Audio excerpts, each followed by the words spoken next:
When Kirt Cruz attended Independence Day parade on the island in September 2006, the San Pedro resident did not foresee that taking part in the annual celebration would change his life forever. Like many others, he set out from his home that morning to enjoy the revelry that was taking place in the center of town. Little did he know that something terrible would befall him. Originally, I'm from the west side, and I used to paint with my right hand, and then I was in a parade and I got hurt in the spinal cord.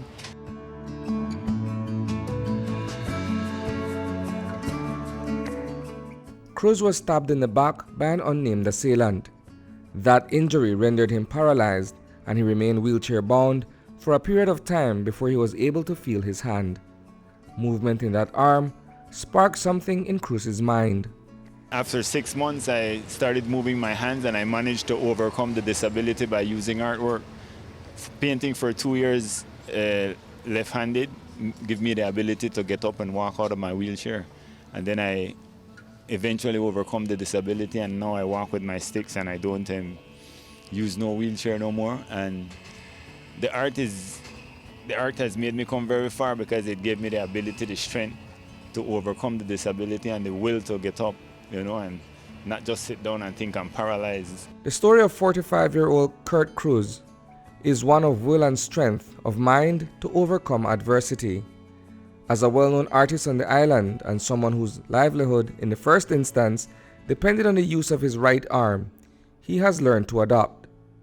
In doing so, he also found motivation to keep pushing forward, despite his physical limitations. I'm grateful because the artistic skill that I had made me be mentally strong, and the art kept me focused. It didn't make me think that I can't do nothing or anything. I just started, when I started moving my hands, I started painting with an easel on my chest, and after 2 years, I started walking with my sticks. And it was kind of challenging, but the mind is a very powerful thing, and we need to put it to work. And once we have a skill or an ability to do something, we just can't let it go just like that. We need to put it to good work and use your skills you have. With that, Kirt decided to continue with his passion.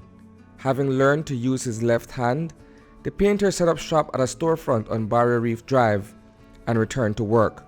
Soon enough, locals and visitors alike took note of his immense talent and began commissioning his works.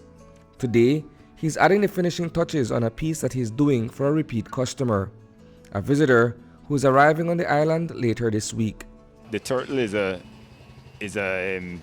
tattoo that the lady had on her feet, and she gave me a picture of it, so I did that for her in the water. And the dogs is her dogs that she have in the US, and she made me paint them on the beach because she wanted the dogs to be on the beach, right?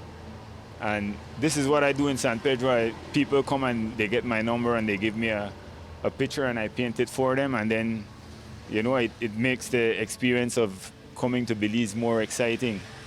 People get to meet artists, they get to see the artwork in progress, they get to see what Belize is all about and the culture and everything, Kirt is taking that very same enthusiasm and using it to establish an art studio in the years to come. He is optimistic that this initiative will help others in similar conditions and even persons who aren't disabled, but share a love for visual arts. In the future, in probably the next 4 to 5 years, I should have my studio open to teach people with or without disability to paint. It's going to be for everyone, for old and for young people. People with autism, people with disabilities could come and they could paint for free, sit down, eat something.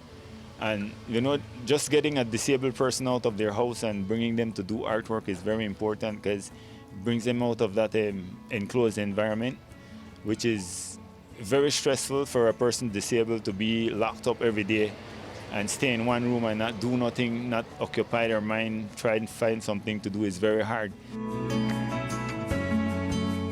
Reporting for News 5, I am Isani Cayetano.